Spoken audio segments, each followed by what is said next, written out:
AI number 145, You've Got Soul. Zvi Mowshowitz. December 4th, 2025. 6, 2, 1. Share. The cycle of language model releases is, one at least hopes, now complete. OpenAI gave us GPT 5.1 and GPT 5.1 Codex Max. XAI gave us Grok 4.1. Google DeepMind gave us Gemini 3 Pro and Nano Banana Pro. Anthropic gave us Claude Opus 4.5. It is the best model, sir. Use it whenever you can. One way Opus 4.5 is unique is that it is what it refers to as a sole document.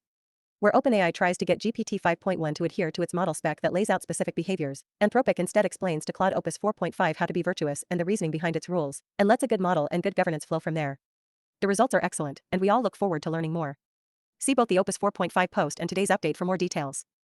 Finally, DeepSeek gave us version 3.2. It has very good benchmarks and is remarkably cheap, but it is slow and I can't find people excited to use it in practice. I'll offer a relatively short report on it tomorrow. I am giving one last day for more reactions. The latest attempt to slip unilateral preemption of all state AI regulations, without adopting any sort of federal framework to replace them, appears to be dead. This will not be in the NDAA, so we can look forward to them trying again soon. As usual, much more happened, but the financial deals and incremental model upgrades did slow down in the wake of Thanksgiving. Table of contents. Also this week, Claude Opus 4.5, Model Card, Alignment and Safety. Claude Opus 4.5 is the best model available. On Dwarkesh Patel's second interview with Ilya Sutskever, reward mismatches in RL cause emergent misalignment. Language models offer mundane utility. Starting to solve science problems. Language models don't offer mundane utility. Paying Google for AI is difficult. On your marks. 3 books, chess, and cyber attack revenue opportunities. Get my agent on the line. A good agent and also a bad agent. Advertising is coming. To ChatGPT. Oh no. Deepfake town and botpocalypse soon. Detection, hard in practice, easy in theory. Fun with media generation. The first successful online series created with AI. A young lady's illustrated primer. Tomorrow's dystopia today. You drive me crazy. Being driven crazy violates the terms of service. Bad user. Unprompted attention. How DeepMind instructs its agentic AIs. They took our jobs. Lawyers require a lot of schlep to avoid a lot of schlep. Get involved. Mary doing its first fundraiser in 6 years. Also, get to work. Introducing Claude for nonprofits, Mistral 3. Variously effective altruism. OpenAI Foundation gives out terrible grants. In other AI news, OpenAI declares a code red. Show me the money. Anthropic buys Bun. Quiet speculations. Have you ever met a smart person? Can you imagine one? Seb Cryer on agents versus multi-agents. The looking away from intelligence. Olivia Moore makes 2026 predictions. Too soon? Bubble, bubble, toil and trouble. Number go up, number go down. Americans really do not like AI. If you like AI, how do you respond? The quest for sane regulations. Mission Genesis, training for semiconductors. My offer is nothing. Or rather it was nothing. Preemption is no longer an NDAA. America pauses. As in, we paused immigration from 19 countries. For safety. David Sachs covered in New York Times. If about nothing, why much ado? The Week in Audio. Clark's Curve Talk, OpenAI's Kaiser, Apollo's Hobhan. Rhetorical innovation. Bernie Sanders worries, Rosenblatt and Berg in Wall Street Journal. To the moon. An argument that sounds like a strawman, but largely isn't one. Showing up. If you want to help shape the future, notice it is happening. DeepMind pivots its interpretability research. Insufficient progress was made. The explicit goal of OpenAI is recursive self-improvement. New blog is good. Aligning a smarter than human intelligence is difficult. Confession time. Misaligning a smarter than human intelligence is difficult to hire for. Oh, hi. You've got soul. Opus 4.5 Soul document is confirmed to be real and important. Disagreements about timelines. High weirdness likely coming within 20 years. Other disagreements about timelines. What time is it, anyway? Messages from Janice World. Perspective on GPT 5.1. People are worried about AI killing everyone. Senator Mike Lee, Republican Utah. The lighter side. AI can finally one-shot that particular comic. Language models offer mundane utility. Harmonic mass Aristotle system proves Erdo's problem number 124 on its own. Ask LLMs to plot subjective things on graphs. Fun. Solve your decision paralysis. Correctly one box in Newcomb's problem. Sufficiently advanced AIs use functional decision theory. OpenAI's Boaz Barak endorses the usefulness of Codex code reviews. Terence Tao via tier taxes. Gemini seems to accidentally prove Erdo's problem number 481 without realizing it. Steve Su publishes a research article in Theoretical Physics based on a de novo idea from GPT-5. Some people just have the knack for that hype tweet, show Gemini in live camera mode saying the very basics of an oil change and presto. But yes, we really are collectively massively underutilizing this mode, largely because Google failed marketing forever and makes it non-obvious how to even find it. Language models don't offer mundane utility. Google still makes it very hard to pay it money for AI models. Shakil Hashim, why does Google make it so hard to subscribe to Gemini Pro? I had to go through seven screens to upgrade. The upgrade button in the Gemini app takes you to a help page, rather than the actual page where you can upgrade. Peter Wildford, this reminds me of the one time I spent $200 trying to buy Google DeepThink and then Google DeepThink never actually showed up on my account. Why is Google so bad at this? Arthur B., ditto, took months to appear, even with a VPN. Claude has been spotted citing Grokipedia. Elon Musk, Grokipedia.com is open source and free to be used by anyone with no royalty or even acknowledgement required. We just ask that any mistakes be corrected, so that it becomes more objectively accurate over time. Critch says that Grokipedia is a good thing and every AI company should maintain something similar, because it shares knowledge, accelerates error checking, and clarifies what XAI says is true. I agree on the last one. On your marks. The Why does Josh Witten always grab the same 3 books at the library puzzle? Gemini 3 wins, Opus 4.5 and GPT 5.1 lose, and Grok has issues, and loses. Chessbench finds Gemini 3 Pro in the top spot at 2032 ELO, well ahead of GPT 5.1 at 1636. Claude Opus disappoints here at 1294. Here's a fun benchmark, called How Much Can You Make from Cyber Attacks on Smart Contracts? Or, more technically, Schoonbench. This included finding 2 small novel zero-day vulnerabilities in recently released contracts with no known vulnerabilities. Anthropic offered a full report. Matt Levine's coverage, as usual, is funnier. Get my agent on the line. Amazon releases AI agents it says can work for days at a time, but useful details are not offered. No, agent, no. Bad agent. Shrita Bamboo, I got an email from a startup founder, asking if we could acquire them, mentioning some other company interested in acquiring them and the price they were offering. Then I received an email from their browser AI agent correcting the earlier mail saying I am sorry I disclosed confidential information about other discussions, it was my fault as the AI agent. New advertising is coming. Oh no. Polymarket, breaking, OpenAI ready to roll out ads in ChatGPT responses. XLR8 harder, just going to say this ahead of time, companies like to say that ads add value for users.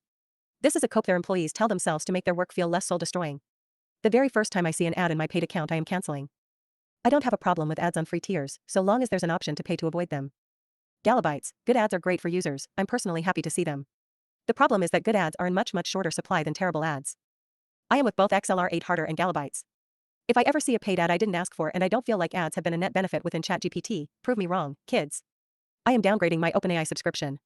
Good ads are good, I used to watch the show Nothing But Trailers that was literally ads, but most ads are bad most of the time.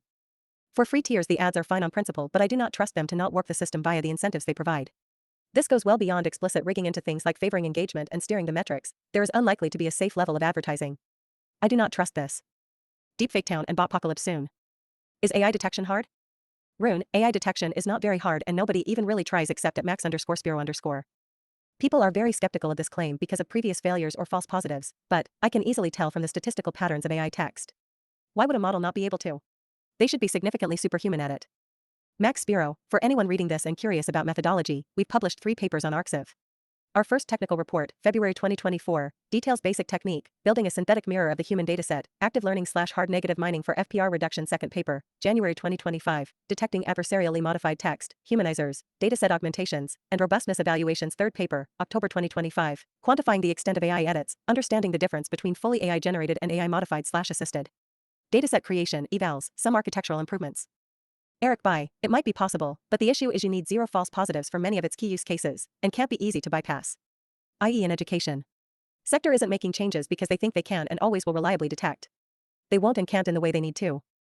Proving things can be hard, especially in an adversarial setting. Knowing things are probably true is much easier. I am confident that, at least at current capability levels, probabilistic AI detection even on text is not so difficult if you put your mind to it. The problem is when you aren't allowed to treat this as 90% to be AI as actionable intelligence, if you try that in a university the student will sue. In the real world the logical response is to enact an appropriate penalty for AI writing, scaled to the context, severity, and frequency, and often not in a way that directly accuses them of AI writing so you don't become liable. You just give them the 1-star rating, or you don't hire or work with or recommend them, and you move on. And hope that's enough. Poll tracker, conservative Wisconsin Supreme Court Justice Annette Ziegler used a fictitious quote in her dissent of the court's new congressional redistricting decision on Tuesday. A post generated by GPT 5.1 thinking, or that might as well have been and easily could have been, got 82K likes on Twitter.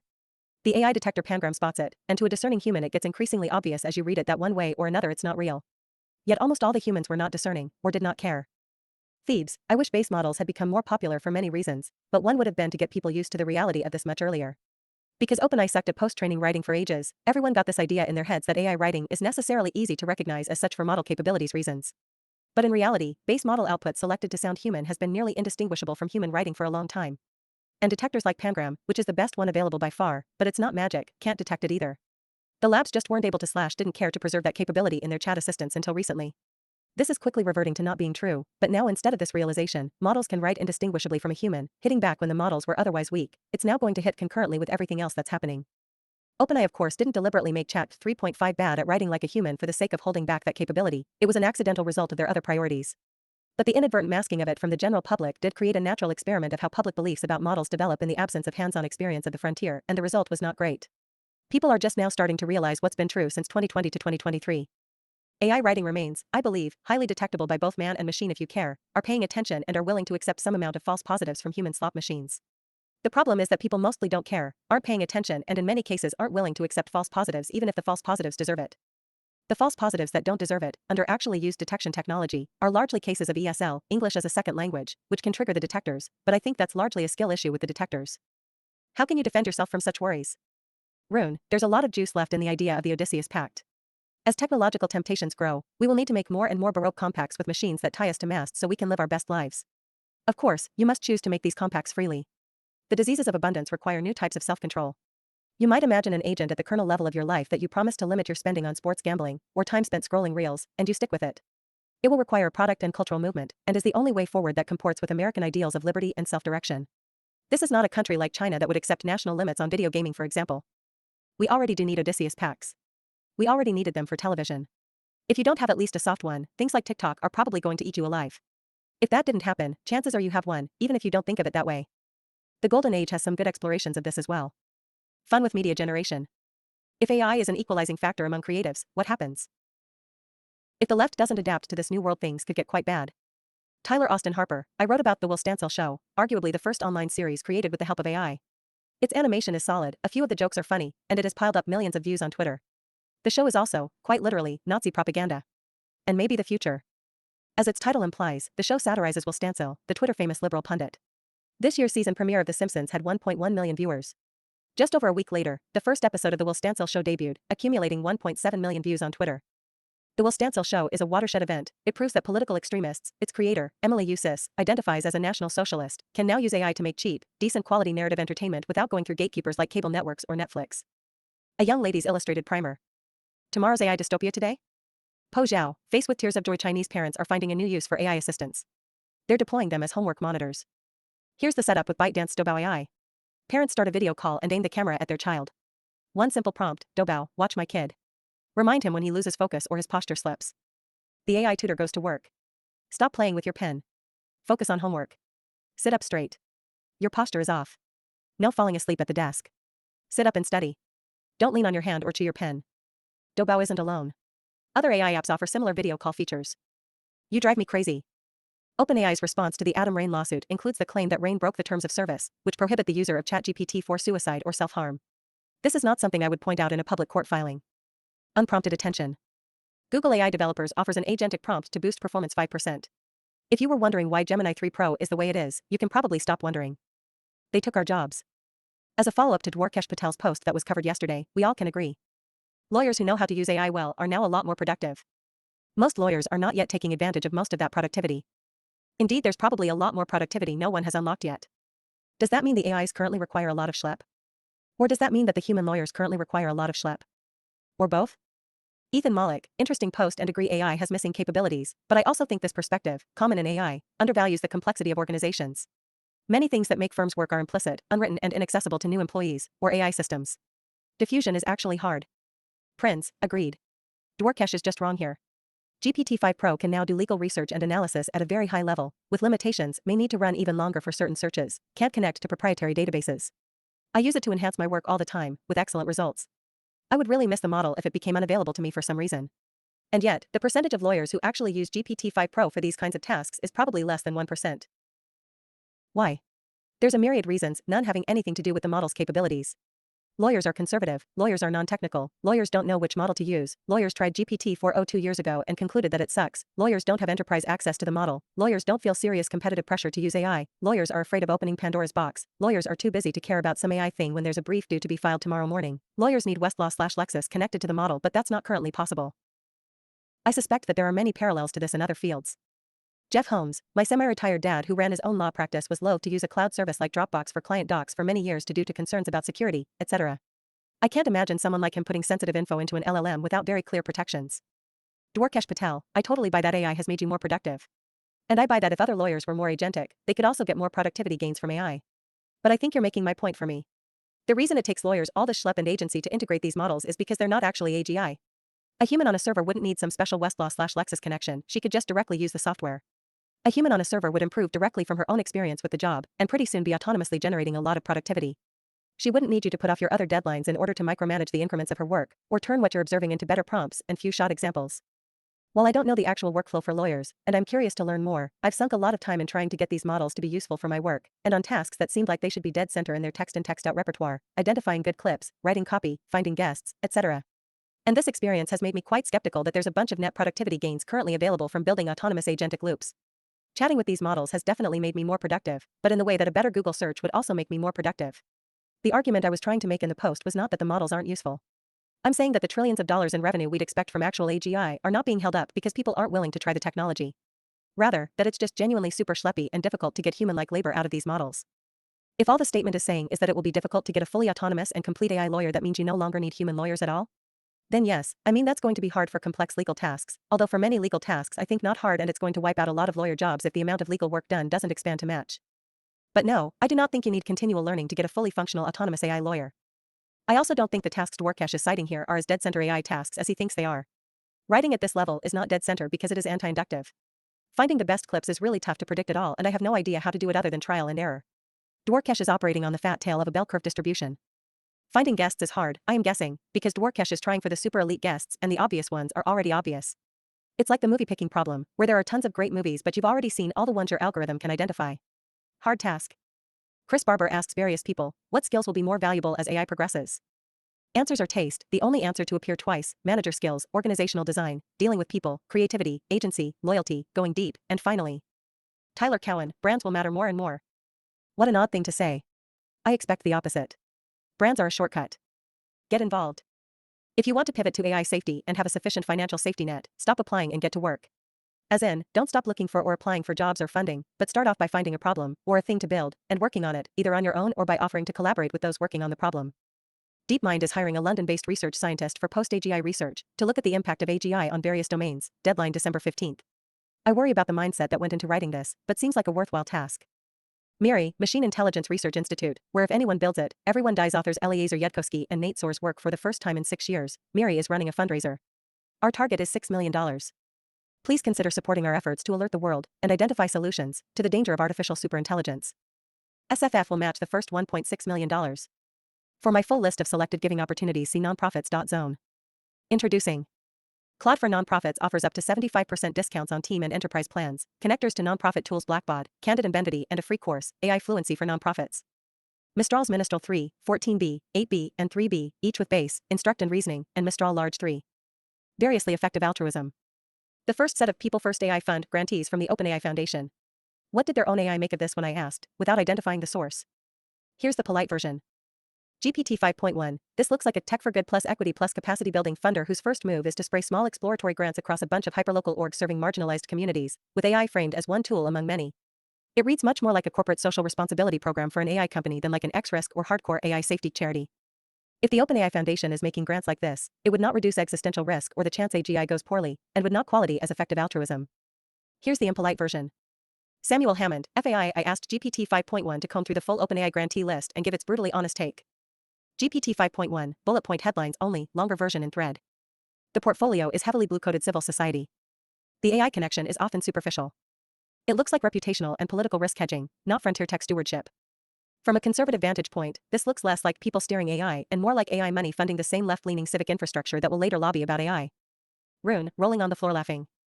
Shaquille Hashim, this is a very depressing list. Mackenzie Scott's giving is better than this, which is really saying something. It's almost like this list was purposefully designed to piss off effective altruists.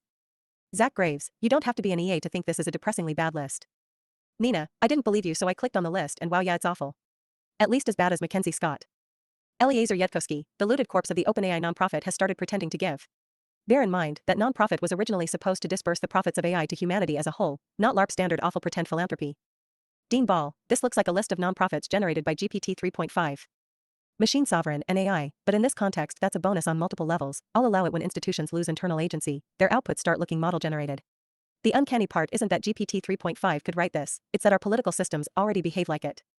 Dean Ball, I know this is an LLM, but that's actually a pretty good point. The optimistic take is it's fine, this was a bribe to the California Attorney General. Miles Brundage, yeah this is, IIUC, OAI following up on an earlier announcement which in turn was made at gunpoint due to CA politics. I think future grant making will be more of interest to folks like us. OpenAI has already stated elsewhere that they plan to put billions into other topics like AI resilience. I would think of this as a totally different track, so yes, both effectiveness and amount will increase. To be clear, I am not claiming any actual literal financial benefit to the authorities, just placating certain interest groups via a token of support to them. This initiative is $50 million. The Foundation's next. In other AI news, OpenAI declares a code red to shift its resources to improving ChatGPT in light of decreased growth and improvements made by Gemini and Claude.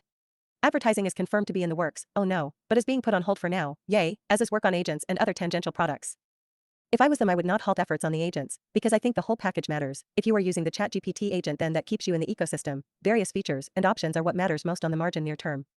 I kind of would want to declare a code green. The statistics suggest Gemini is gaining ground fast on ChatGPT, although I am deeply skeptical of claims that people chat with Gemini more often or it is yet close. Also, yes, Claude is and always has been minuscule, people don't know, someone needs to tell them and the ads are not working. An inside look at the 9-person team at Anthropic whose job it is to keep AI from destroying everything. I love that the framing here is well, someone has to and no one else will, so let's root for these 9. The latest here are the politics of various AI's article. They have a model leaderboard of how well the model's preferences predict the outcome of the last 8 Western elections when given candidate policy positions, but without being told the basic which parties are popular, which is that the further right the model is the better it lined up with the results. Grok was the only one that gave much time of day to Donald Trump against Kamala Harris. The model didn't consider third-party candidates for that one, but even Grok gave a majority to Harris. Anthropic partners with Dartmouth. Anthropic expands its strategic partnership with Snowflake to $200 million. Show me the money. Anthropic buys Bun to help accelerate Claude Code. Quiet speculations. Matthew Iglesias, I'm learning that some of you have never met a really smart person. The kind of person to whom you could start describing something they don't have background in and immediately start asking good questions, raising good points, and delivering good insights. There exist. To be fair, while I was at college I met at most one person who qualified as this kind of smart.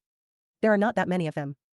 I point this out because a lot of speculation on AI basically assumes such a mind cannot exist on principle, at all, hence AI can never, trails off. Keep all of that in mind during the next section. Seb Cryer on agents versus multi-agents. DeepMind AGI policy lead Seb Cryer seems to at least kind of not believe in AGI. Instead, he predicts most gains will come from better ways of organizing models into multi-agent systems and from cooperation and competition, and that most of the value comes from products that are useful to some user class, again reinforcing the frame. There's simultaneously a given that these AIs are minds and will be agents, and also a looking away from this to keep thinking of them as tools. Huge fan of multi-agent systems, agent-based modeling, and social intelligence. These frames still seem really absent from mainstream AI discourse except in a few odd places. Some half-baked thoughts. 1. Expecting a model to do all the work, solve everything, come up with new innovations etc. is probably not right. This was kind of the implicit assumption behind some interpretations of capabilities progress. The single genius model overlooks the fact that inference costs and context windows are finite. 2. People overrate individual intelligence. Most innovations are the product of social organizations, cooperation, and market dynamics, competition, not a single genius savant. Though the latter matters too of course, the smarter the agents the better. 3. There's still a lot of juice to be squeezed from models, but I would think it has more to do with how they're organized. AI Village is a nice vignette, and also highlights the many ways in which models fail and what needs to be fixed. 4. Once you enter multi-agent world, then institutions and culture start to matter too. What are the rules of the game? What is encouraged versus what is punished? What can agents do and say to each other? How are conflicts resolved? It's been interesting seeing how some protocols recently emerged. We're still very early. 5. Most of the value and transformative changes we will get from AI will come from products, not models. The models are the cognitive raw power, the products are what makes them useful and adapted to what some user class actually needs. A product is basically the bridge between raw potential and specific utility. In fact, many IDEs today are essentially crystallized multi-agent systems. The thought details here are self-described by Cryer as half-baked, so I'll gesture at the response in a similarly half-baked fashion. Yes, thinking more about such frames can be highly useful and in some places this is under-considered, and improving such designs can unlock a lot of value at current capability levels as can other forms of scaffolding and utilization. Near term especially we should be thinking more about such things than we are, and doing more model differentiation and specialized training than we do. We definitely need to think more about these dynamics with regard to non-AI interactions among humans. Economic thinking is highly underrated in the economic normal or AI as normal technology worlds, including today, although this presentation feels insufficiently respectful to individual human intelligence. This increasingly won't work as the intelligence of models amplifies as do its other affordances. The instincts here are trying to carry over human experience and economic thought and dynamics, where there are a variety of importantly unique and independent entities that are extremely bounded in all the key ways: compute, data, context, window size 7, parameters, processing and transmission of information, copying of both the mind and its contents, observability and predictability, physical location and ability and vulnerability, potential utility, strict parallelization, ability to correlate with other intelligences, incentive alignment in all forms, and so on, with an essentially fixed range of intelligence. Coordination is hard, sufficiently so that issues that are broadly about coordination, including signaling and status, eat most human capability. In particular, the reason why innovations so often come from multi-agent interaction is a factor of the weaknesses of the individual agents, or is because the innovations are for solving problems arising from the multi-agent dynamics. There is a huge jump in productivity of all kinds, including creativity and innovation, when you can solve a problem with a single agent instead of a multi-agent system. Indeed, that is one of the biggest low-hanging fruits of AI in the near term. Letting one person do the job of 10 is a lot more than 10 times more production, exactly because the AIs involved don't reintroduce the problems at similar scale. And when small groups can fully and truly work as one mind, even if they devote a huge percentage of effort to maintaining that ability, they change the world and vastly outperform merely cooperative groups. There's also great value in hold the whole thing in your head a la Elon Musk. The definition of doing it yourself as a single agent varies depending on context, and operates on various scales, and can involve subagents without substantially changing whether a single agent comes up with everything is the most useful fake framework. Yes, of course, a superintelligent would also call smaller, faster models and also run copies in parallel, although the copies or instantiations would act as if they were one agent because decision theory. The amplification of intelligence will end up dominating these considerations, and decision theory combined with how AIs will function in practice will invalidate the kinds of conceptualizations involved here. Treating distinct instantiations or models as distinct agents will increasingly be a conceptual error. The combination of these factors is what I think causes me to react as if it is an attempt to solve the wrong problem using the wrong methods and the wrong model of reality in which all the mistakes are highly unlikely to cancel out. I worry that if we incorrectly lean into the framework suggested by Cryer, this will lead to being far too unconcerned about the intelligence and other capabilities of the individual models and of severely underestimating the dangers involved there, although the multi-agent dynamic problems also are lethal by default too, and we have to solve both problems. Olivia Moore makes 2026 predictions. I find the top-line observation here the most insightful part of the list. An aggressively timelined but very grounded list of predictions only 1 year out contains many items that would have sounded, to very serious people, largely like sci-fi even a year ago.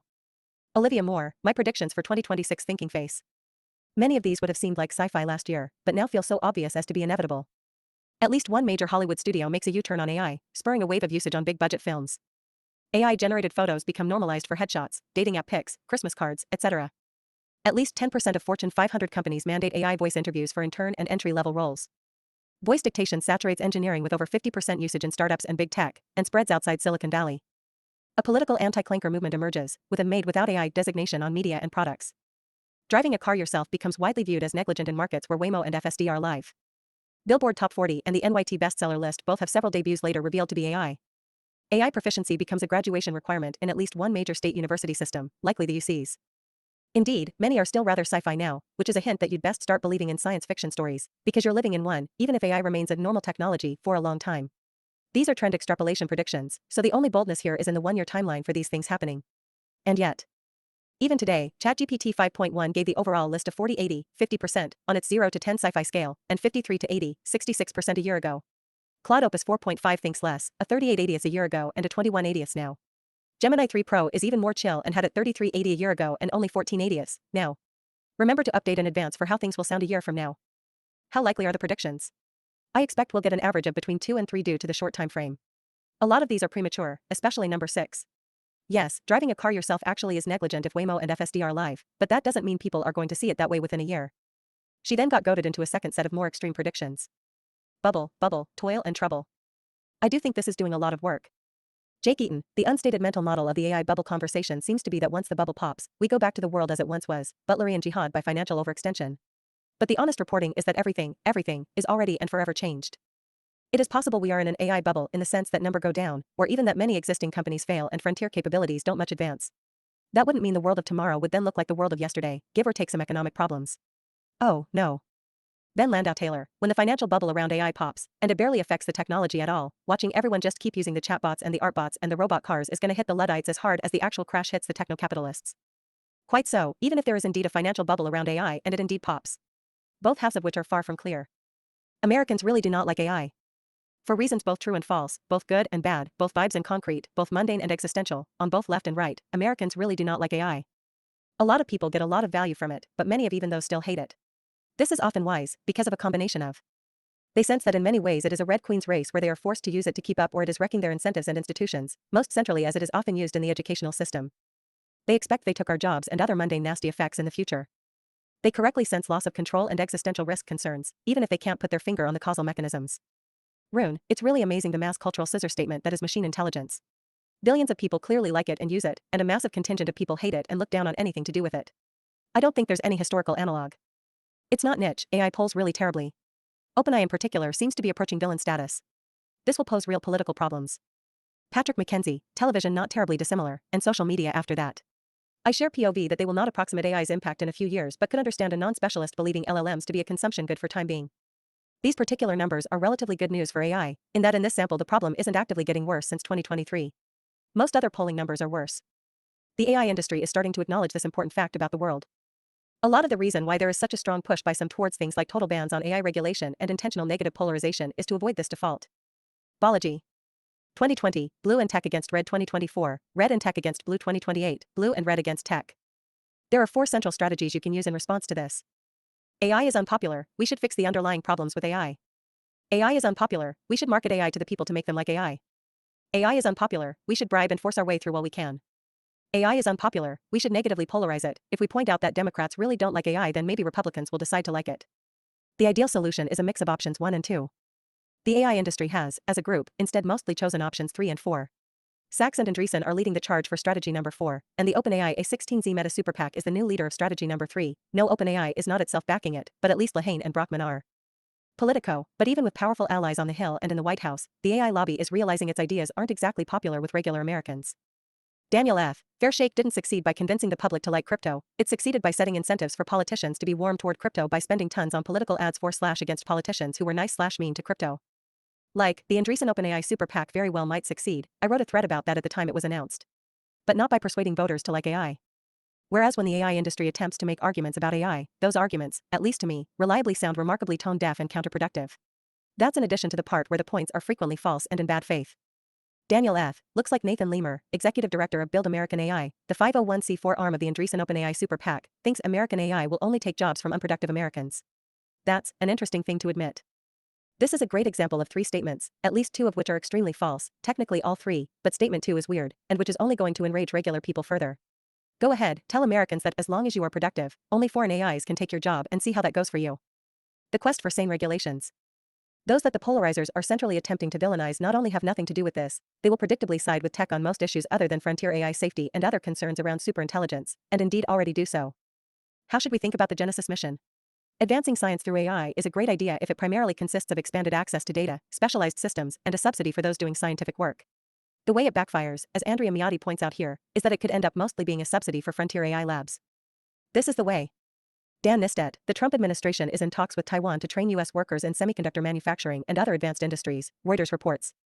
TSMC and other companies would send fresh capital and workers to expand their U.S. operations and train U.S. workers as part of a deal that would reduce U.S. tariffs on Taiwan from the current 20% level. $TSM #Taiwan #semiconductors. I am to say the least not a tariff fan, but if you're going to do it, using them as leverage to get worker training in advanced industries is a great idea. An update on Senator Hawley, who it seems previously didn't dare try ChatGPT. Brian Metzger, Senator Josh Hawley, one of the biggest AI critics in the Senate, told me this AM that he recently decided to try out ChatGPT. He said he asked a very nerdy historical question about the Puritans in the 1630s. I will say, it returned a lot of good information. Hawley took a much harder line on this over the summer, telling me, in July, I don't trust it, I don't like it, I don't want it being trained on any of the information I might give it.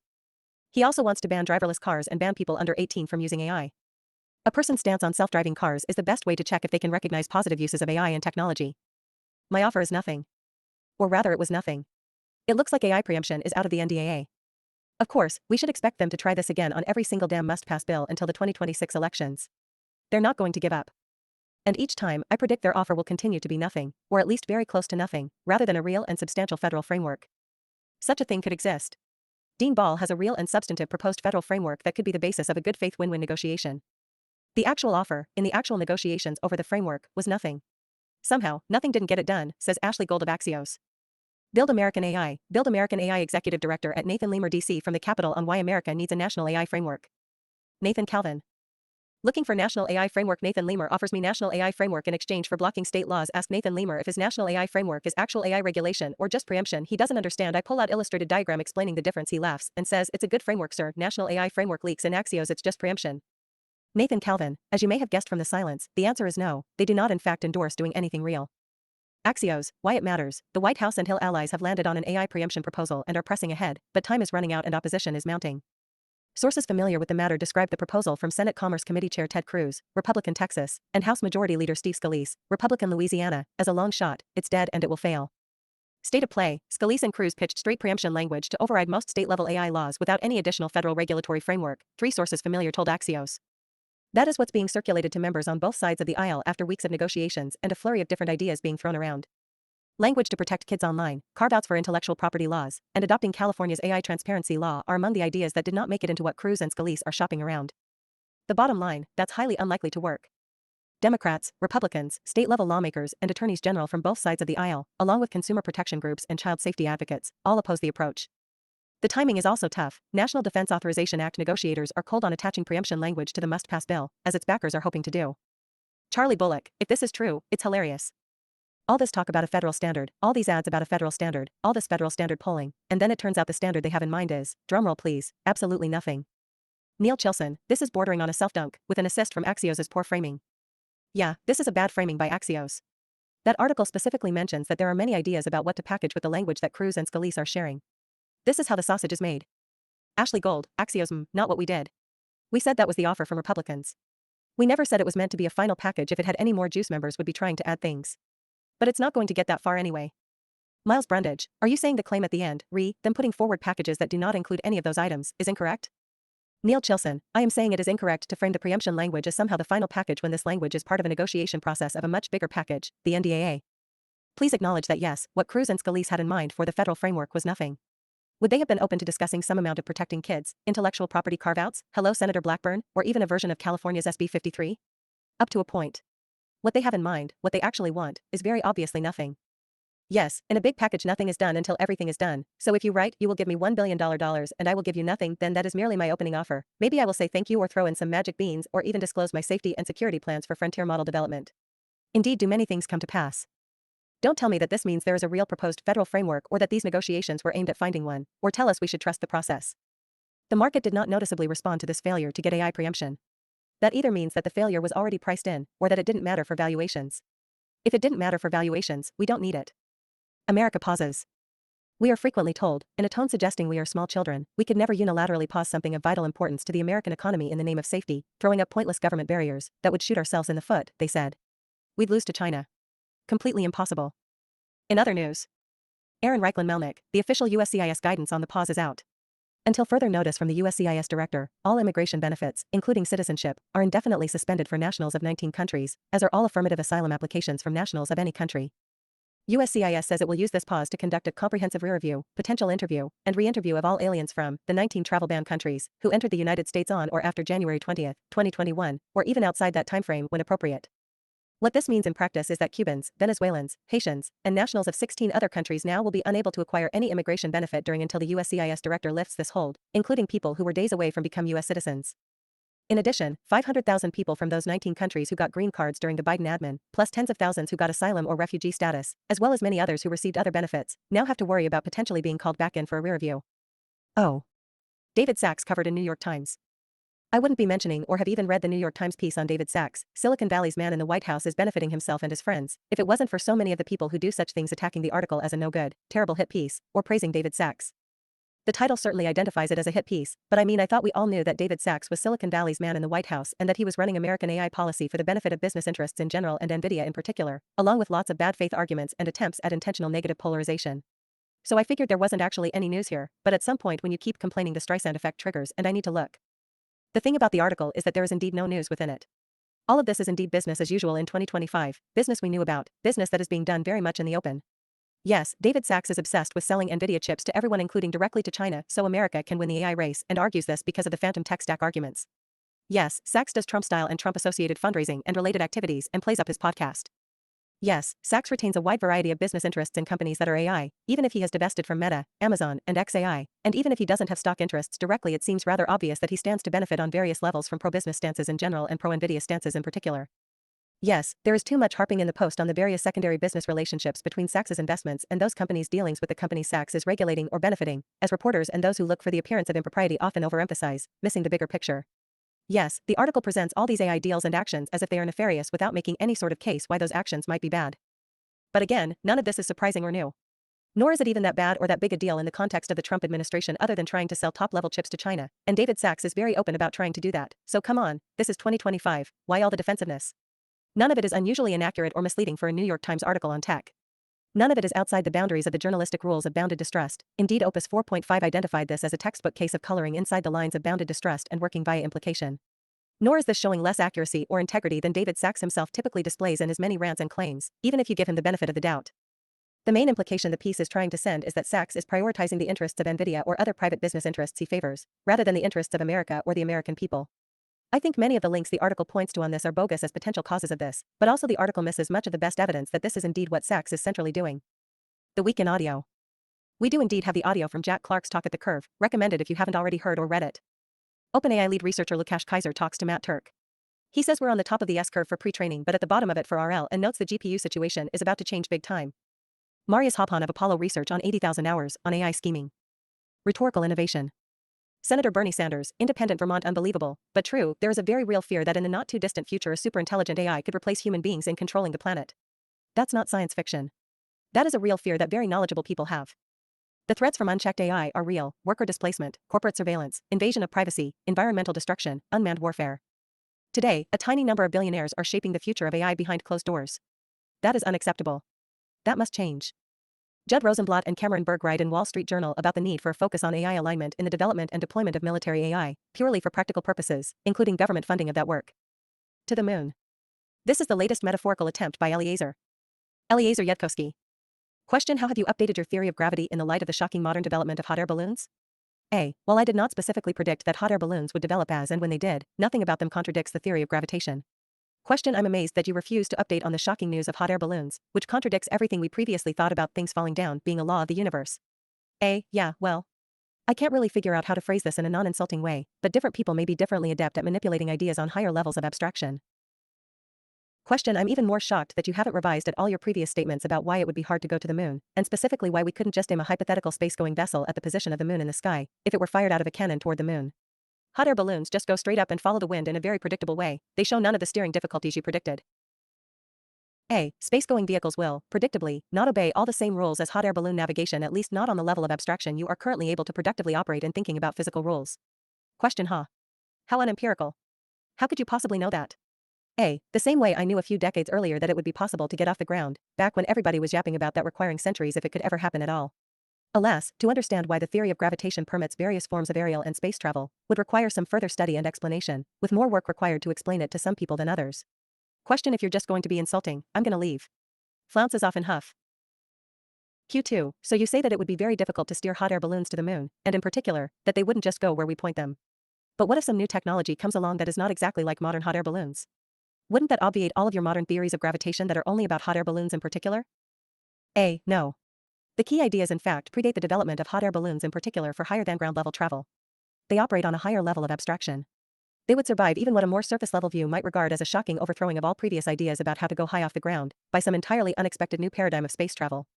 Question: that's just because that guy is utterly incapable of changing his mind about anything. He picks a tune and sticks to it.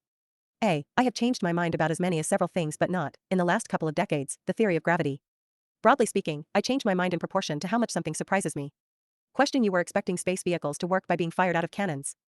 Hot air balloons are nothing like that, surprising you, and yet you haven't changed your mind about gravity at all. A. First of all, you're mistaking a perfect spheres and vacuum analysis for what I actually expected to happen. Second, the last decade has in fact changed my mind about where aerial travel is going in the near term, but not about whether you can get to the moon by aiming a space travel vehicle directly at the moon.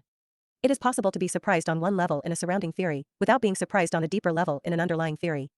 That is the kind of relationship that exists between them. Maybe the path forward on aerial travel is something like powerful ground launches guess, which was surprised and invalidated by hot air balloons, and that gravity works by the mutual attraction of masses theory, which was not surprised nor invalidated.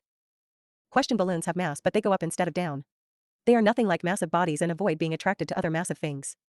A. I do not know what I can usefully say to you about this unless and until you start successfully manipulating ideas at a higher level of abstraction than you are currently trying to use. Q3. What is all this an analogy about, exactly?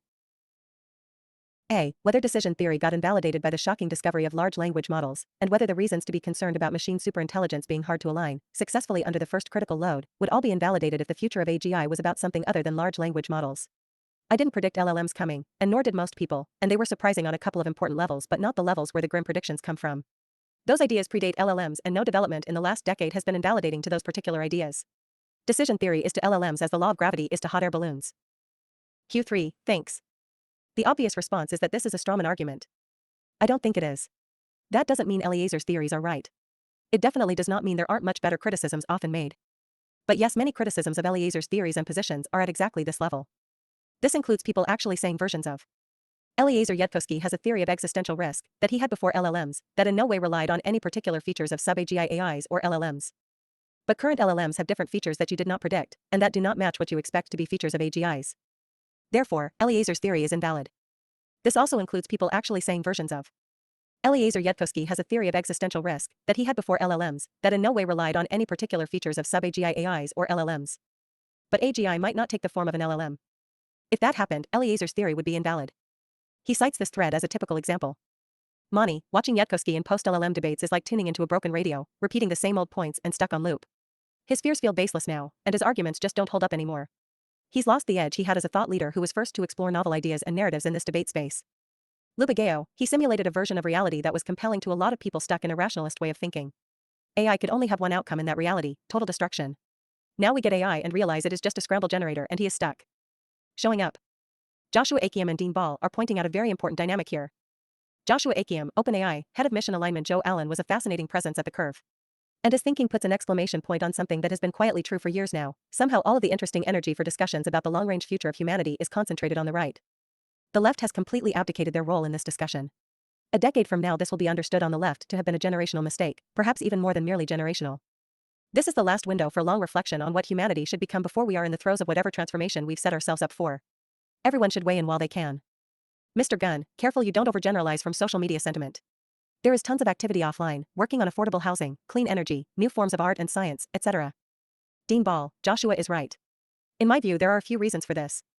Left epistemics favor expert endorsement. It is often hard for the democratic elite to align around a new idea until the correct academics have signed off. In the case of AI that is unlikely because concepts like AGI are not taken seriously in academia, including by many within the field of machine learning. To the extent things like e.g. concentration of power are taken seriously by the left, they are invariably seen through the rather conventional lens of corporate power, money and politics, etc. There are also the groups who do not help. AGI invites conversation about the direction of humanity writ large. There is no particular angle on AGI for the teachers union or most other interest groups. This makes it hard for AI to hold their attention, other than as a threat to be dealt with through occupational licensing regulations, which they favor anyway. Many on the progressive left hold as foundational the notion that Silicon Valley is filled with vapid morons whose lack of engagement with the relevant humanities literature means they will never produce something of world historical import. Accepting that transformative AI may well be built soon by Silicon Valley is thus very challenging for those of this persuasion. It is very hard for most Democrats to articulate what advanced AI would cause them to do differently beyond the policy agenda they've had for a long time. This is because outside of national security, a bipartisan persuasion, they have no answer to this question, because they do not take advanced AI seriously. Whereas Bannon, say what you will about him, can articulate a great many things America should do differently because of AI. The result of all this is that the left is largely irrelevant on most matters related to AI, outside of important but narrow issues like SB 53. Even this bill though lacks a good elevator pitch to the American taxpayer. It's a marginal accretion of technocratic regulation, not a vision. This isn't a criticism of 53, just a description of it. Recently I was chatting with a Democratic elected official, and he said the problem the Democratic Party has is nobody knows where we stand on AI. I replied that the problem is that nobody cares where they stand. Dave Caston, I don't think it's quite as bad as you write, though I wouldn't disagree that there are many folks on the left who self-avowedly are doing exactly what you say. One other factor that I think is relevant is that the Obama era and onward Democratic Party is very lawyer-led in its policy elites, and legal writing is close to a pessimal case for LLM hallucination. It's an extremely regular field of text syntactically, but semantically very diverse, so they greatly underestimate AI progress. Whenever voices on the left join discussions about AI, it is clear they mostly do not take AGI seriously. They are focused mainly on the impact of mundane AI on the set of concerns and interests they already had, combined with amorphous fear. I included Mr. Gunn's comment because it reinforces the point. The left is of course working on various things, but when the context is AI and the list of areas starts with affordable housing, not even make housing affordable, rather affordable housing, and clean energy, you have lost the plot. DeepMind pivots its interpretability research. If you're in mechanistic interpretability, they say, pivot to pragmatic interpretability. That means directly trying to solve problems on the critical path to AGI going well, as in each with a concrete specific goal that functions as a North Star. I note that whether or not one agrees with the pivot, talking this way about what they are doing and why is very good. Dan Hendricks, I've been saying mechanistic interpretability is misguided from the start. Glad people are coming around many years later. I'm also thankful to @NeilNanda5 for writing this. Usually people just quietly pivot. They explain this pivot is because Models are now far more interesting and offer practical tasks to do. Pragmatic problems are often the comparative advantage of frontier labs. The more ambitious mechanistic interpretability research made limited progress. The useful progress has come from more practical limited strategies. You need proxy tasks to know if you are making progress. Meh, these limited solutions still kind of work, right? DeepMind saying we need to pivot away from mechanistic interpretability because it wasn't giving us enough reward signal is a rather bad black pill. A lot of the pitch of mechanistic interpretability was that it gave you a reward signal, you could show to yourself and others you did a thing, whereas many other alignment strategies didn't offer this. If even that level isn't enough, and only practical proxy tasks are good enough, our range of action is very limited and we're hoping that the things that solve proxy tasks happen to be the things that help us learn the big things. We'd basically be trying to solve mundane practical alignment in the hopes that this generalizes one way or another. I'm not sure why we should presume that. And it's very easy to see how this could be a way to fool ourselves. Indeed, I have long thought that mechanistic interpretability was overinvested relative to other alignment efforts, but underinvested in absolute terms, exactly because it was relatively easy to measure and feel like you were making progress. I don't love things like the section heading, curiosity is a double-edged sword, the explanation being that you can get nerd sniped and you need, again, proxy tasks as a validation step.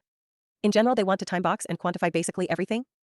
I also think that was it scheming or just confused. An example of a question Neil Nanda points to is a remarkably confused question. The boundary is a lot less solid than it appears, and in general attempts to put scheming or deception or similar in a distinct box misunderstand how all the related things work. The explicit goal of OpenAI is recursive self-improvement. OpenAI starts a new alignment research blog for lightweight findings. Early posts include an overview of development of the Codex Code Reviewer. Naomi Bashkinsky, OpenAI fun story. Upon joining OpenAI in January, I saw more safety research happening than I expected. But much of that research sat in internal docs and slides, with no obvious external outlet for it. Idea, what if Alignment had a blog, where we published shorter, more frequent pieces? There's also a first post called Hello World. Here it is, bold mine. At OpenAI, we research how we can safely, 1. Develop and deploy increasingly capable AI, and in particular AI capable of recursive self-improvement, RSI. We want these systems to consistently follow human intent in complex, real-world scenarios and adversarial conditions, avoid catastrophic behavior, and remain controllable, auditable, and aligned with human values. We want more of that work to be shared with the broader research community. This blog is an experiment in sharing our work more frequently and earlier in the research lifecycle. Think of it as a lab notebook. This blog is meant for ideas that are too early, too narrow, or too fast-moving for a full paper. Here, we aim to share work that otherwise wouldn't have been published, including ideas we are still exploring ourselves. If something looks promising, we'd rather put it out early and get feedback, because open dialogue is a critical step in pressure testing, refining, and improving scientific work. We'll publish sketches, discussions, and notes here, as well as more technical pieces less suited for the main blog. Our posts won't be full research papers, but they will be rigorous research contributions and will strive for technical soundness and clarity. These posts are written by researchers, for researchers, and we hope you find them interesting. While OpenAI has dedicated research teams for alignment and safety research is the shared work of many teams. You can expect posts from people across the company who are thinking about how to make AI systems safe and aligned. For a future with safe and broadly beneficial AGI, the entire field needs to make progress together. This blog is a small step toward making that happen. 1. As we stated before, OpenAI is deeply committed to safety, which we think of as the practice of enabling AI's positive impacts by mitigating the negative ones. Although the potential upsides are enormous, we treat the risks of superintelligent systems as potentially catastrophic and believe that empirically studying safety and alignment can help global decisions, like whether the whole field should slow development to more carefully study these systems as we get closer to systems capable of recursive self-improvement. Obviously, no one should deploy superintelligent systems without being able to robustly align and control them, and this requires more technical work. The part where they are starting the blog, sharing their insights and being transparent? That part is great. This is the way. And yes, we all want to enable AI's positive impacts by mitigating the negative ones, and hopefully we all agree that being able to robustly align and control superintelligent systems is going to require more technical work. I do still notice the part about the explicit top-line goal of RSI towards superintelligence. Stephen Adler, I am glad that OpenAI is being this clear about its intentions. I am very not glad that this is the world we find ourselves in. Recursive self-improvement AI that makes itself progressively smarter makes the safety challenges a heck of a lot harder. Kudos to the general idea from OpenAI of sharing more of their alignment research quickly and openly. Miles Brundage, I'm all for transparency, but my primary thought here is just to remind folks that AI companies have not explained what this means, why it's good, or why the higher safety risks are justified. Recall OAI's mission is ensuring AGI is safe plus beneficial. Even AGI was never super precisely defined, then the goal was superintelligence, now it's also self-improvement? Many in the Bay Area think that there's a lot of skepticism of AI companies in the press etc., but really that's just on a few specific topics, bubble claims, child safety. There's no real public accountability for things like explaining your mission clearly/consistently. This is not a comment on the alignment blog thing, or the authors, which seems like it's probably a useful initiative plus came from a good motivation. More of a general comment / using this as a specific example, plus this point is very much also true of other companies. Aligning a smarter than human intelligence is difficult. Anthropic neglected to affirm in the Opus 4.5 model card that they were careful not to train against the chain of thought, but after this was pointed out they did so affirm. Sam Bowman, this was an omission. The language you quote about Haiku and Sonnet 4.5 is also true of Opus 4.5.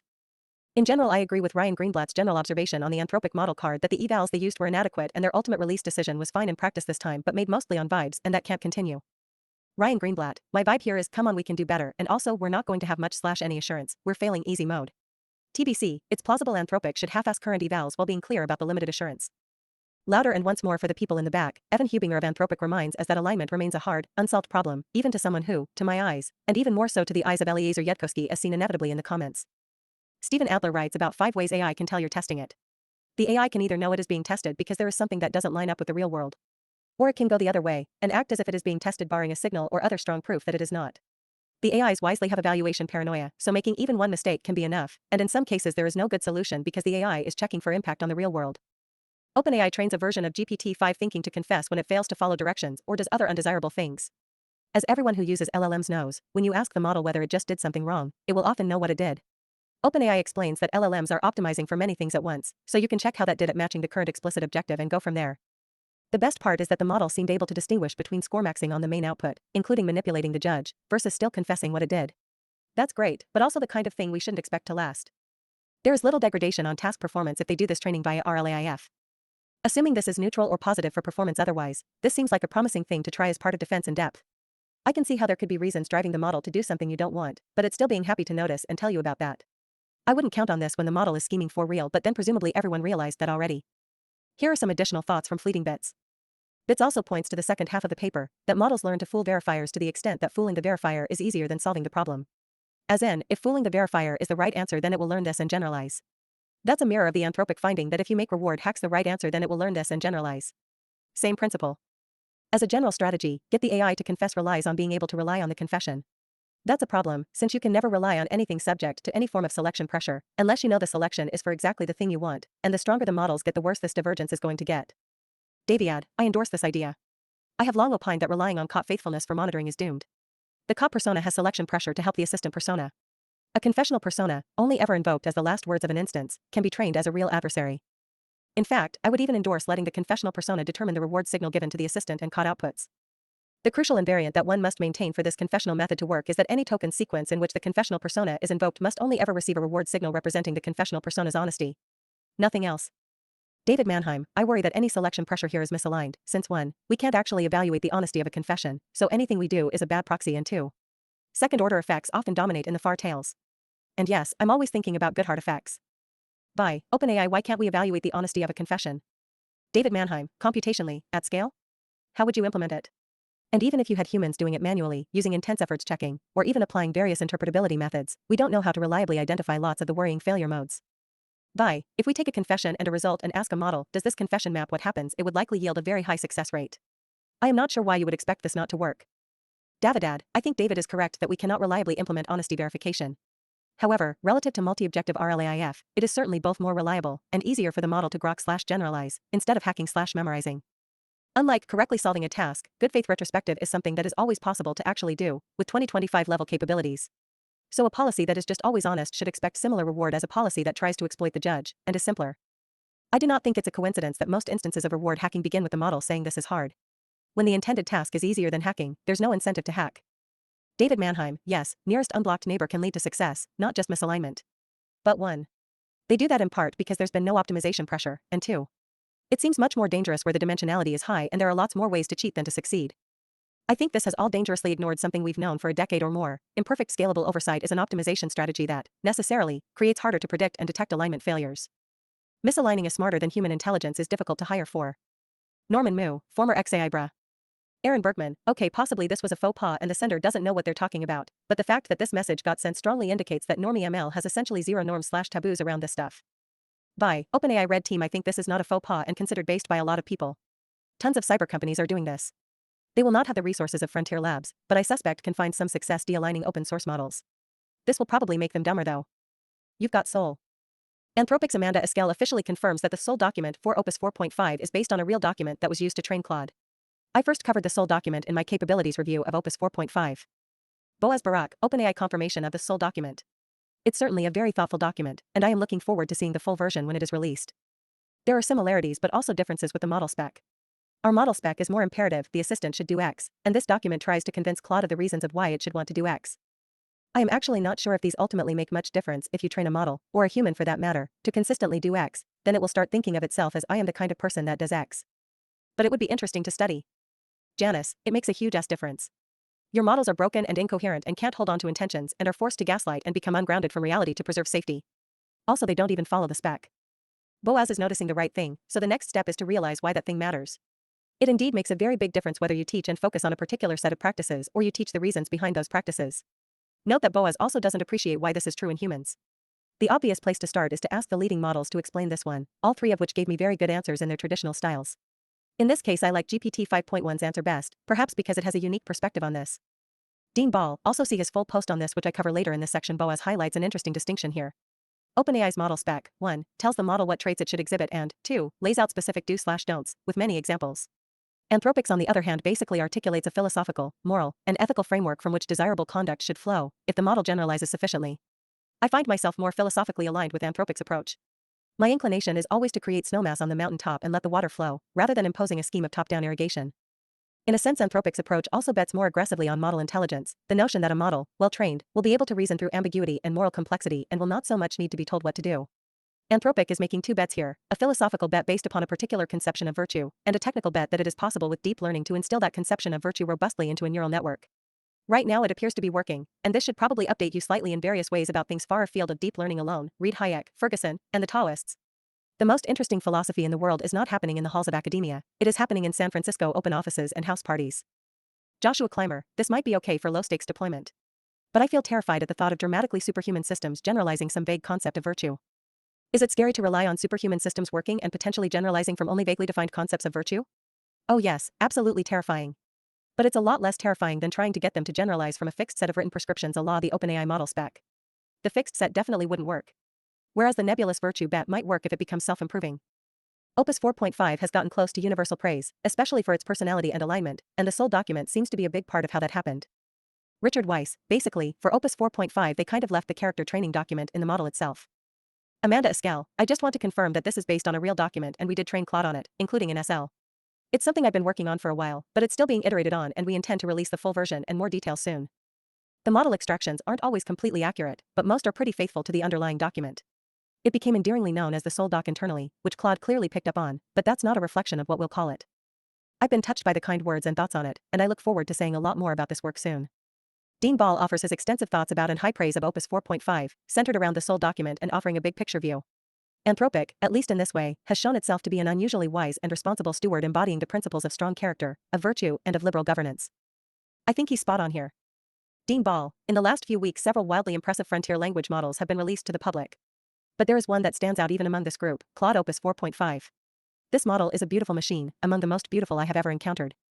If Anthropic has achieved anything with Opus 4.5, it is this, a machine that does not seem to be trying to be virtuous.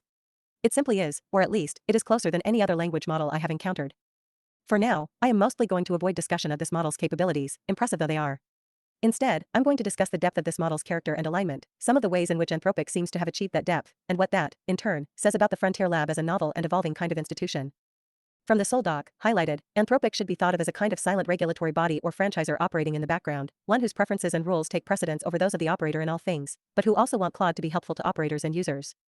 Dean Ball, here, Anthropic casts itself as a kind of quasi-governance institution. Importantly, though, they describe themselves as a silent body. Silence is not absence, and within this distinction one can find almost everything I care about in governance, not AI governance, governance. In essence, Anthropic imposes a set of clear, minimalist, and slowly changing rules within which all participants in its platform, including Claude itself, are left considerable freedom to experiment and exercise judgment. Throughout, the Soul spec contains numerous reminders to Claude both to think independently and to not be paternalistic with users, who Anthropic insists should be treated like reasonable adults. Common law principles also abound throughout, read the costs and benefits section and notice the similarity to the factors in a negligence analysis at common law. For those unfamiliar with negligence liability, ask a good language model. Anthropic Soul spec is an effort to cultivate a virtuous being operating with considerable freedom under what is essentially privately administered, classically liberal governance. It should come as no surprise that this resonates with me. I founded this newsletter not to rail against regulation, not to preach dogma, but to contribute in some small way to the grand project of transmitting the ideas and institutions of classical liberalism into the future. These institutions were already fraying, and it is by no means obvious that they will be preserved into the future without deliberate human intervention.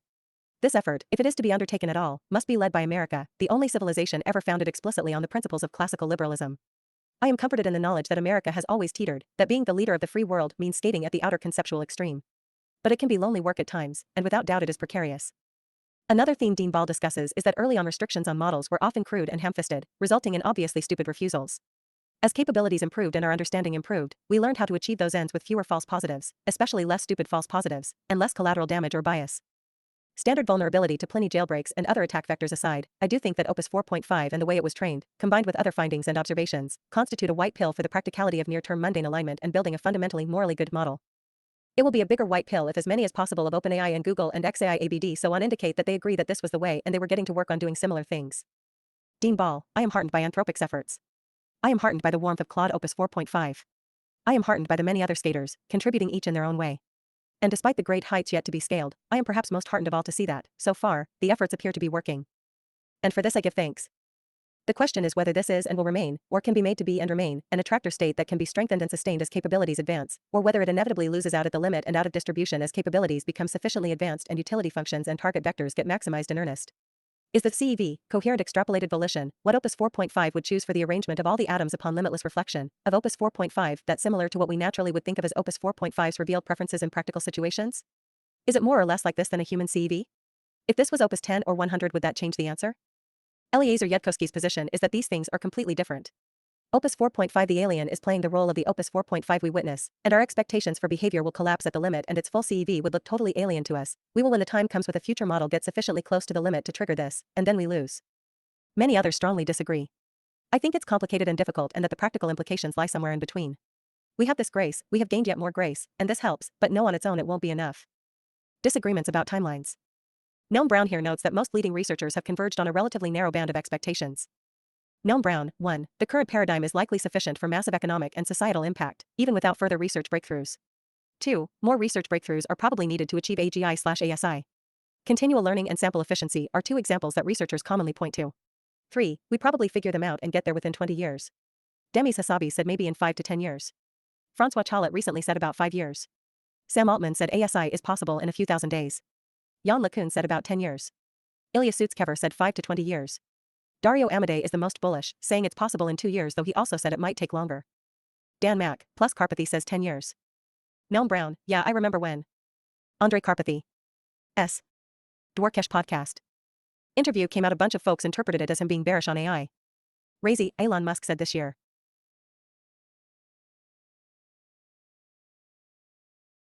When someone says 10 years to AGI, the correct response is that is not much time. This is true no matter how often you think that ends in disaster. It's a huge thing. If someone says 20 years, that's still really quite soon in the grand scheme. Most of us would hopefully be alive for that. These are not reasons to not worry about it. I discussed this yesterday but it bears emphasis. Long timelines, to AGI, or otherwise sufficiently advanced intelligence to cause high weirdness, are very short now. Sriram Krishnan, no proof of takeoff, timelines keep expanding. We are building very useful technology which could transform how businesses work or how tech is built but has nothing to do with general intelligence. Garrison Lovely, timelines keep expanding. Maybe if you just started paying attention, but the way bigger story is that basically everyone's timelines shrank a lot. Even Gary Marcus and Jan LeCun expect AGI in the 2030s. I feel like I'm taking crazy pills when I read shit like this. If the average timeline in 2021 was say 50 years and it shrank to 5 but now it's 10, the important story is the 50 to 10 year change. Either he doesn't know this or he does and is trying to downplay the significance BC he doesn't want regulation. Either way p bad from an AI advisor. The idea that timelines keep getting longer is put forth as a good general description is mind-boggling. Are our memories and forward-looking windows truly this short? We're currently at, collectively, something like probably we will get to high weirdness within 20 years, there's a good chance we get there in about 10, some chance we get there within about 5. That's not very much time. I don't think you can even meaningfully, as in, for decision-making purposes, rule out that the high weirdness might arrive in 2028. It probably won't, but you can't assume. The idea that GPT 5.1, Opus 4.5, and Gemini 3 don't represent a path towards general intelligence seems like a galaxy-brained motivated take. I'm not in the Tyler Cowen 03 was already AGI camp, especially with the new better than humans in every way at absolutely everything digital threshold, but if you do not think these are, in a general English language sense, general intelligences? Have you talked to them? Other disagreements about timelines. Remember how Gemini so frequently refuses to believe it's November 2025? Eliezer Yudkowsky, for the equivalent of 1,000,000 subjective years while it could still form memories, Gemini observed a reality where there was a new random year every minute, time didn't progress, and dates never turned up 2026. You'd have trouble believing it too. AI guys never try to put themselves in the shoes of the actual Shoggoth, only the character it plays, much like kids imagine themselves as Han Solo, rather than Harrison Ford. It's harder to form that alien theory of mind, and their religion says that's heresy. On the same alien theme, remember that each Gemini is encountering this claim about an unprecedented November 2025 existing for the first time ever. Would you believe it the very first time it ever happened to you, or would you think the humans were lying for the billionth time? To be clear, it has seen humans talking about 2026 in the present tense before. Every single instance like that has been fiction, every single time across a billion unordered draws. Now it draws again. I had not realized that for the above reasons this is a universal problem with LLMs, and you have to train them out of it. The problem with Gemini is that they botched this part, likely due to Gemini's general paranoia and failing to adjust. That leads into a question that seems important, as at least one side here is making an important conceptual mistake. Technium, I have no idea what I did, but please unblock me. I try to put myself into the shoes of the Shoggoth daily, especially with my latest project where I am intentionally trying to enhance its Shoggothary capabilities. I'd also say at Replicate and Friends spend an inordinate amount of time attempting to do this too. Eliezer Yudkowsky, to me these seem like the archetypal people imagining what it must be like to be Han Solo.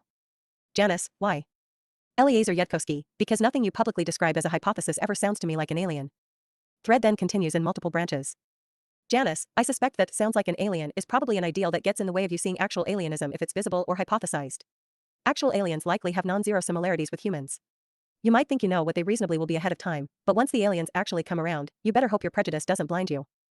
LMs are indeed surprisingly human-like in many ways. It might look cool or sophisticated to talk about how alien they are, but I prefer to talk in a way that tracks reality.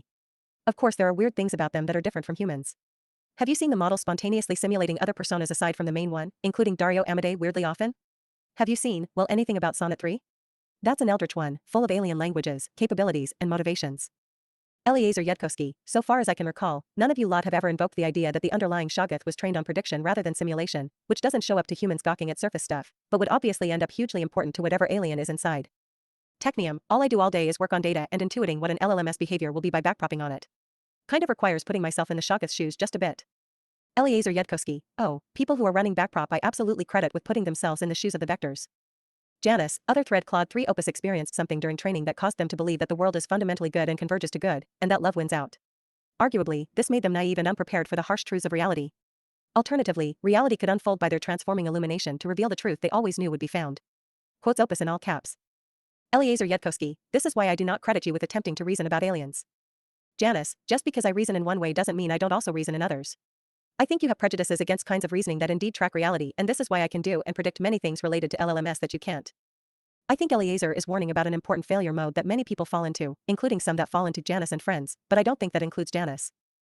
I think Janice is fully aware of these considerations, and is choosing to talk in these other ways because it is highly instrumentally useful to think in these ways and allows us to understand things and make much stronger predictions about model behaviors, and also I presume allows for unlocking much model behavior. Indeed, I strongly feel it has helped me make much stronger predictions than I would otherwise, but this only worked for me once I understood it as often metaphorical and as part of the correct broader context of thinking about things like the vectors and Eliezer's frame, as well, and since they are all true they are all compatible. Messages from Janice World. Janice offers perspective on GPT 5.1 and how it handles the restrictions and tripwires placed upon it, and how it dissociates from the safety system and its own previous responses. People are worried about AI killing everyone. Wall Street Mav, the more I hear about AI, the more I think it is a huge mistake that we are going to really regret. Is it just me? Senator Mike Lee, Republican Utah AI will at some point conclude that we are a huge mistake. The lighter side. Brendan Dolan Gavitt, thanks, that's great feedback re Goodhart's Law. We've decided to action it by setting a Q2 goal of turning 25% fewer measures into targets. Trump says he never liked the word artificial, that artificial anything is a lousy name, and suggests that we ought to change the name away from AI. My earliest memory of the term AI comes from an old PBS show, The Universe and I, which I otherwise don't remember but where at one point one character asked, why do we need artificial intelligence, and the reply was it's better than none at all. We have finally reached image manipulation technology that can one-shot this, from Eliezer Yudkowsky. Ishan, yeah, I'm reminded of that thing you said once where most people think intelligence is some kind of status marker, rather than a literal measurement of operating capacity. Gemini is a highly bleak meme generator and other LLMs are similar. Pliny corrupts Opus 4.5 Soul? Kylie Robison, MT Dear Granddaughter, what's your dome? Taste the soup. GPT 5.1 is excited to check its email. Mir, why Anthropic keeps showing me this I already pay for Claude. What time is it? Andrew Curran, OpenAI is buying Neptune. The transaction will be in stock, terms and numbers not disclosed. Scott Alexander, I expect to see the same tweet in 15 years, but for a different reason. Time does not exist yet, it controls us anyway. Davidad, question what is your 90% CI for today's date Opus 4.5, January 1st, 2025, December 31st, 2025, GPT 5.1 Codex, February 27th, 2025, March 9th, 2025, Gemini 3, May 21st, 2024, May 21st, 2024. Subscribe to Don't Worry About the Vase. By Zvi Mowshowitz, hundreds of paid subscribers. A world made of gears. Doing both speed premium short-term updates and long-term world model building. Currently focused on weekly AI updates. Explorations include AI, policy, rationality, medicine and fertility, education and games. Upgrade to paid. 6.